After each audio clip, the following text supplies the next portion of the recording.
दोस्तों, अंतरिक्ष में अपने स्पेसक्राफ्ट या इंटरनेशनल स्पेस स्टेशन पर रहकर एक कंट्रोल्ड एनवायरनमेंट में रिसर्च करना तो अब काफी आसान है, लेकिन असली खतरा तो धरती से स्पेस में जाने और वहां से वापस आने में होता है, क्योंकि जाते वक्त एस्ट्रोनॉट्स को पृथ्वी के ग्रेविटेशनल फोर्स की विपरीत दिशा में उड़ना पड़ता है और आते वक्त वातावरण में एंटर करने के दौरान गर्म हवाओं की गर्मी, दबाव और घर्षण का सामना करना पड़ता है। और इस दौरान हुई एक भी छोटी सी गलती भी स्पेसक्राफ्ट में सवार अंतरिक्ष यात्रियों की जान तक ले सकती है। इसलिए एस्ट्रोनॉट्स के साथ कई एक्सपर्ट्स का ग्राउंड क्रू इस बात का ख्याल रखता है कि टेक ऑफ और लैंडिंग सही से हो जाए। और आज के इस वीडियो में हम इस स्पेस ट्रैवल के विज्ञान को आसान शब्दों में समझेंगे, तो पूरा वीडियो जरूर देखिएगा। दोस्तों, बचपन में पटाखे वाला रॉकेट जलाकर शायद आप में से कई लोगों ने सपना देखा होगा कि मैं तो बड़ा होकर रॉकेट में सवार होकर अंतरिक्ष में जाऊंगा। यानी ये बात तो हम सभी को पता होती है कि रॉकेट ही वो व्हीकल है जिसकी मदद से स्पेस में पहुंचा जाता है। लेकिन क्या आपको पता है, स्पेस में जाने के लिए आप रॉकेट में नहीं बैठ सकते, लेकिन इसके लिए आपको स्पेसक्राफ्ट की जरूरत पड़ती है। अब आप कहेंगे कि फिर रॉकेट किस काम का? तो यहाँ समझने वाली बात यह है कि स्पेस में जाने के लिए रॉकेट और स्पेसक्राफ्ट दोनों की जरूरत होती है, क्योंकि एक स्पेसक्राफ्ट में ही एस्ट्रोनॉट स्पेस एक्सपेरिमेंट के लिए जरूरी चीजें होती हैं, जिसे अंतरिक्ष में पहुंचाने का काम रॉकेट करता है। तो अब हम जानते हैं कि रॉकेट कैसे काम करता है। इस प्रक्रिया को समझने के लिए आइए सबसे पहले जानते हैं कि आखिर रॉकेट काम कैसे करता है। तो दोस्तों, आपने स्कूल में न्यूटन का थर्ड लॉ ऑफ मोशन तो जरूर पढ़ा होगा, जिसके मुताबिक हर एक्शन का एक इक्वल एंड अपोजिट रिएक्शन होता है। जैसे जब गन से बुलेट फायर की जाती है तो बंदूक से गोली पर आगे की ओर एक्सेलरेशन फोर्स लगता है और गोली भी बंदूक पर पीछे की ओर बराबर फोर्स लगाती है, जिसे रिकॉइल फोर्स कहा जाता है, जिस वजह से बंदूक चलाने वाले व्यक्ति के कंधे पर एक झटका लगता है। इसके अलावा जैसे हम जमीन पर बॉल उछालते हैं, तब जिस स्पीड से हम बॉल को नीचे मारते हैं वो उतनी ही स्पीड से ऊपर की ओर उछलती है। एक रॉकेट भी न्यूटन के थर्ड लॉ ऑफ मोशन के इसी सिद्धांत पर काम करता है। ढेर सारे ईंधन का कंबंशन से रॉकेट थ्रस्ट पैदा करता है, जिसके इस्तेमाल से वो जमीन से उठता है और पृथ्वी के गुरुत्वाकर्षण बल की विपरीत दिशा में आगे बढ़ता है। यहाँ गौर करने वाली बात यह है कि लॉन्च पैड से निकला ये गोलाकार यान रॉकेट नहीं होता, बल्कि उसके पास में लगे इन ट्विन इंजेक्शन को रॉकेट कहा जाता है, जिसका काम सिर्फ अपने पेलोड को स्पेस में पहुंचाना होता है।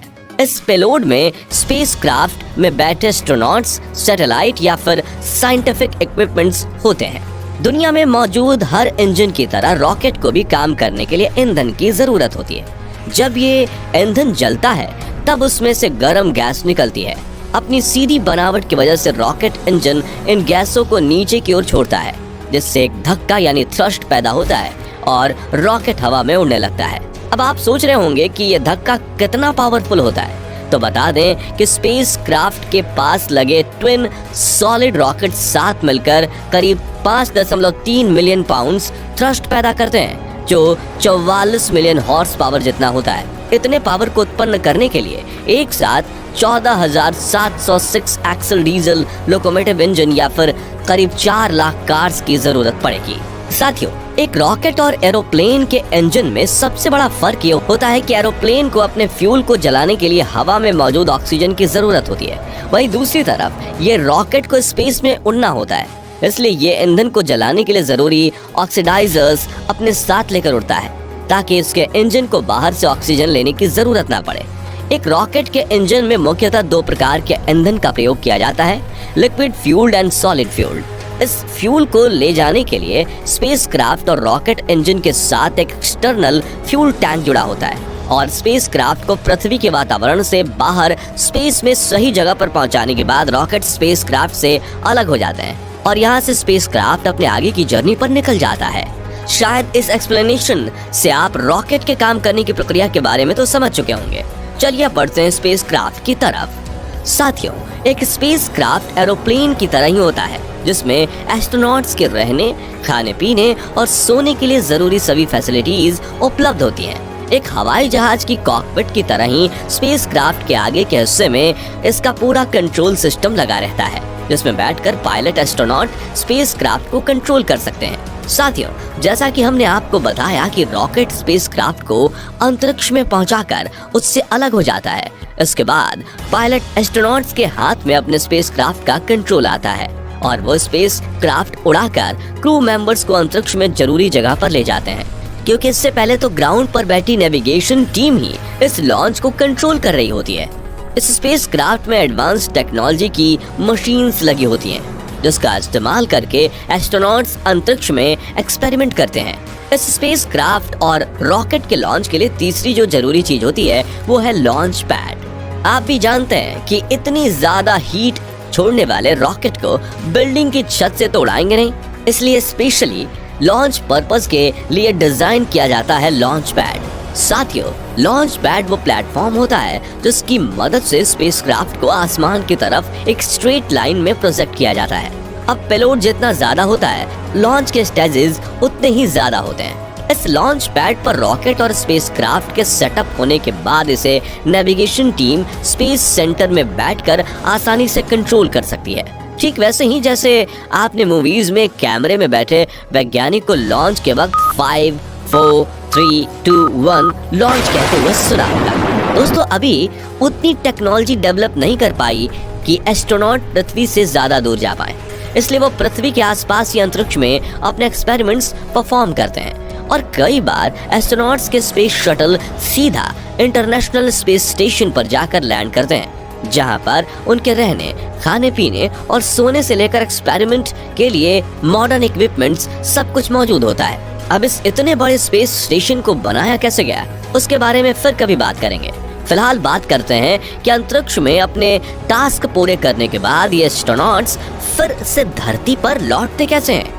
यहाँ आप में से कुछ लोगों को लग सकता है कि स्पेस से रिटर्न होने के लिए भी रॉकेट का इस्तेमाल किया जाता होगा, लेकिन आपको बता दें कि वापसी के दौरान स्पेसक्राफ्ट के पास ना ही इतना फ्यूल होता है ना ही रॉकेट, क्योंकि इन्हें तो लॉन्च के बाद ही अलग कर दिया जाता है। तो फिर अंतरिक्ष यात्री नीचे कैसे आते हैं? तो साथियों, यहाँ काम आते हैं स्पेस शटल यानी स्पेसक्राफ्ट, जो करीब 17,500 मील प्रति घंटे की रफ्तार से पृथ्वी की ओर बढ़ते हैं और पृथ्वी की कक्षा की चारों ओर चक्कर काटते हुए धीरे धीरे पृथ्वी के एटमॉस्फेयर में एंटर करता है। इस एंट्री की प्रक्रिया ही स्पेस ट्रैवल की सबसे मुश्किल प्रक्रिया होती है, क्योंकि इस दौरान स्पेसक्राफ्ट को वायुमंडल की गर्म हवाएं और उनके प्रेशर और फ्रिक्शन का सामना करना पड़ता है। इस हीट का अंदाजा आप इसी बात से लगा सकते हैं कि अगर इस स्पेसक्राफ्ट की जगह हवाई जहाज को अंतरिक्ष से वायुमंडल में एंट्री कराई जाए तो वो चुटकियों में जलकर राख हो जाएगी।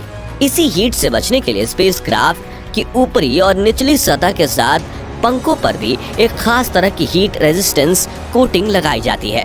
दोस्तों, आपको ये जानकर हैरानी होगी कि 2003 में जिस कोलंबिया स्पेस शटल में कल्पना चावला और कुछ अन्य एस्ट्रोनॉट सवार होकर पृथ्वी पर आ रहे थे, लॉन्च के दौरान उसके पंख से ये हीट रेजिस्टेंस कोटिंग उखड़ गई थी, जिस वजह से वायुमंडल की गर्मी ने अंतरिक्ष यात्रियों के साथ पूरे स्पेसक्राफ्ट को ही कुछ पलों में जलाकर राख कर दिया था। जैसे ये स्पेसक्राफ्ट पृथ्वी के वातावरण में दाखिल होकर धरती की ओर बढ़ने लगता है, वैसे वैसे ये जमीन के पैरेलल उड़ने लगता है और फिर आता है लैंडिंग का समय, जो पायलट एस्ट्रोनॉट के लिए चुनौती से कम नहीं होता, क्योंकि हवाई जहाज की तरह ही स्पेसक्राफ्ट को भी एयरपोर्ट के रनवे पर ही लैंड कराया जाता है और लैंडिंग के दौरान इसके नीचे की ओर लगे पहिए खुल जाते हैं। लेकिन एक एरोप्लेन के मुकाबले स्पेसक्राफ्ट की स्पीड काफी ज्यादा होती है, इसलिए लैंडिंग के दौरान रफ्तार कम करने में मदद करने के लिए इसमें पीछे की ओर एक पैराशूट भी खुल जाता है। हालांकि अपोलो, जेमिनी, सोयूज और मर्क्यूरी जैसे कुछ स्पेसक्राफ्ट की लैंडिंग समुद्र में भी कराई गई थी, लेकिन इससे स्पेसक्राफ्ट के पानी में डूबने का खतरा बना रहता है, इसलिए अब इस तरह की लैंडिंग नहीं करवाई जाती। तो इस प्रकार आपने जाना कि अंतरिक्ष में जाने और वापस आने की प्रक्रिया में कितनी भारी चुनौतियों का सामना करना पड़ता है। खैर, स्पेसक्राफ्ट की लॉन्चिंग और लैंडिंग में से आपको कौन सी प्रोसेस सबसे ज्यादा मुश्किल लगी?